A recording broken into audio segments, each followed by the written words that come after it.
We are going to do a transparent, thorough, rigorous after-action report and investigation to figure out how did we get here? Speaking before Richmond's newly elected city council, Mayor Danny Avula summarized a week-long water crisis that impacted the entire city and 3 surrounding counties. We've received so much feedback, so many questions about water bills, about recovery funds for businesses, about what are we doing for families that have been impacted. And we know that operations were significantly impacted for several days. Some businesses had to close, restaurants had to close, people couldn't go to work. Avula says the city plans to reopen the Regional Emergency Response Fund that was created during COVID. $25,000 slated for the mayor's inaugural events will instead go into the fund, along with other money that is allocated or raised. The Office of Economic Development is also looking at ways to assist small businesses, while a 10-day grace period has been extended to tax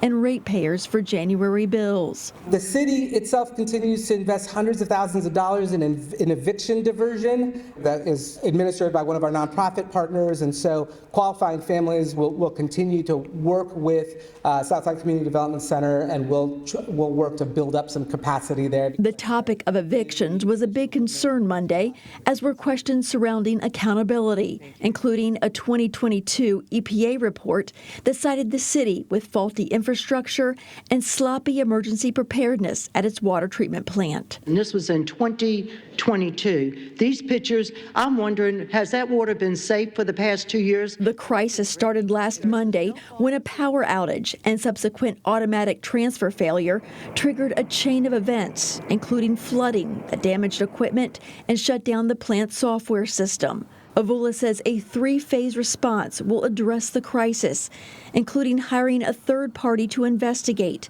securing funds for short and long-term infrastructure improvements and protocols, and working with federal and state partners to create a regional support system. I think our partners in the counties are very quickly going to look at how do we create more resiliency, redundance, less dependence on one solo water treatment plant.